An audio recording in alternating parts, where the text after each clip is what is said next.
Right, another weekend of disappointment supporting Celtic. Very disappointing result. Ross County 1, Celtic 0. The Sky Sports pundits and commentators seem to be quite surprised by the result.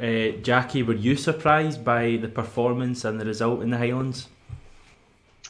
Not really. I don't think it's a surprise now. I think it's, obviously in the back of 5 victories, but I don't think, a surprise going there or the formation or things didn't quite work out. I think watching the game last night, and listening to Yogi before the game and his tactics, how he was going to stop Celtic playing, and it worked out. That, and I seen Neil's interview after the game, obviously, and he talked about the chances that we had. 3 decent chances in the first half. They should at least scored 1 or 2 of them, but they weren't through great creativity or great football. They were by pressing. Bad mistake with the keeper, with a pass back. The other one was closing down in a bobbly surface, and they won it back. Another one was played through and behind from, I think, McGregor into the space, and Edouard cut it back for Chris that should have scored. So it wasn't, I disagree. It wasn't a good performance. It wasn't a dominant performance or anything else. It was okay, but predictable. A lot of players playing on top of each other, where there's no space and the pitch isn't conducive to playing great football.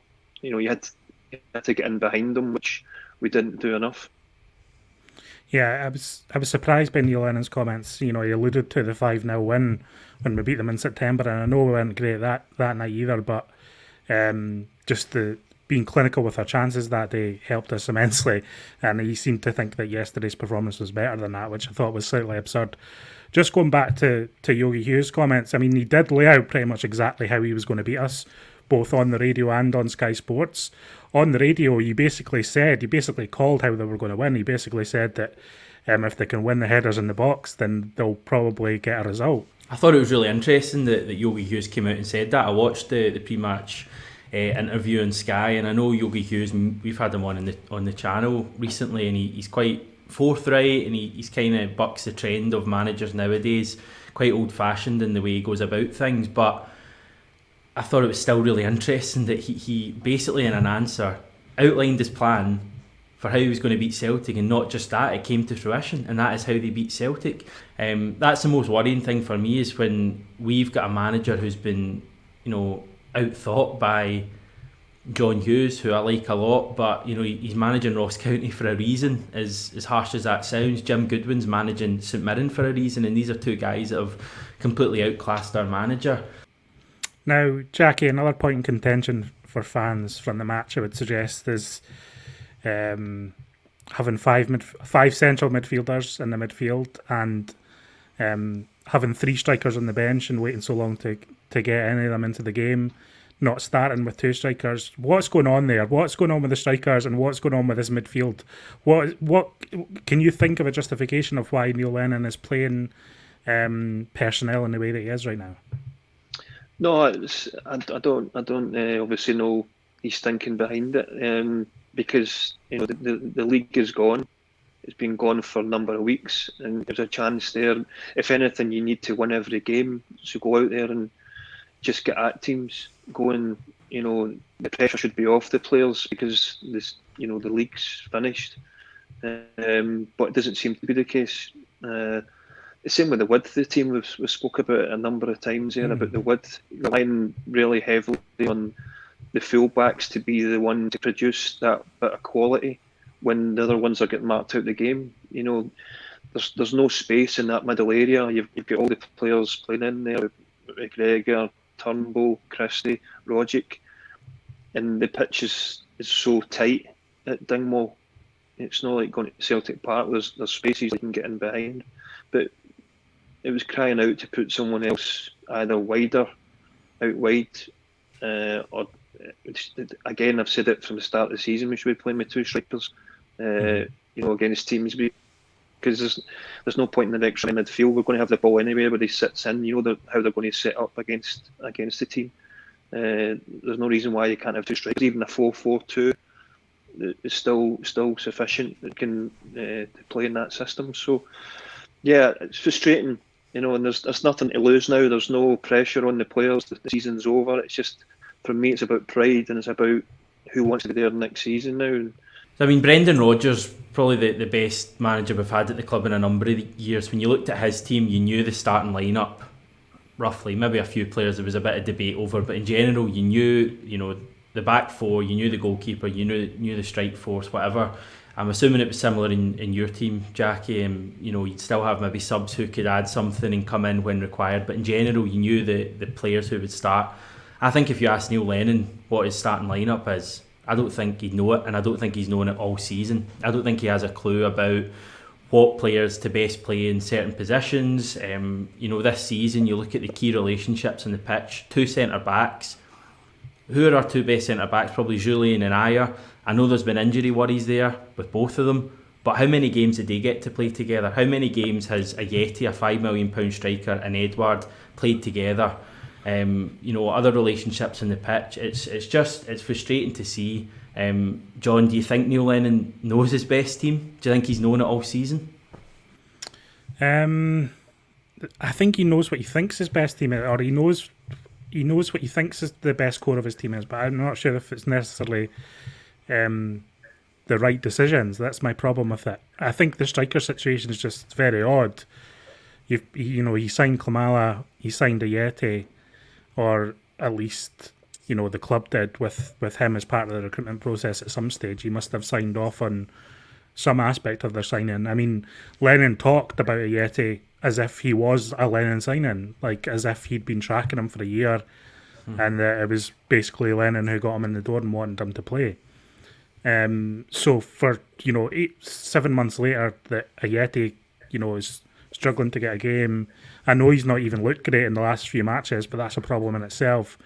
Lennon just doesn't seem to fancy him, doesn't fancy Klimala, and it's concerning. And we've been talking about Lennon contradicting himself in the press, but he's saying that we've got promising youngsters training at Lennox time. He said that in his pre-Ross County press conference.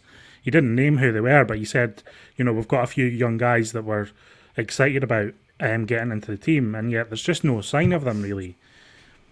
It's a problem, isn't it, Jackie? Like this striker situation is a real puzzle. Yeah, it is. I mean, I don't think it's just the striker the questions. I think it's right throughout the team. His best goalkeeper. There's been an issue with the goalkeeper, centre backs, full backs, the midfield where if Sorrell starts or Brown starts, or is it Christie or is it Rogic? I think the only one that really has been the mainstay has been Callum McGregor throughout his selection. Edouard, when he's been fit, the out spell he didn't play him every game. But also the system, what system, what is his favourite system? And I think that's been a major issue from the start as well. It took him a long time to find a system that he liked, which was the 4 at the back with a diamond.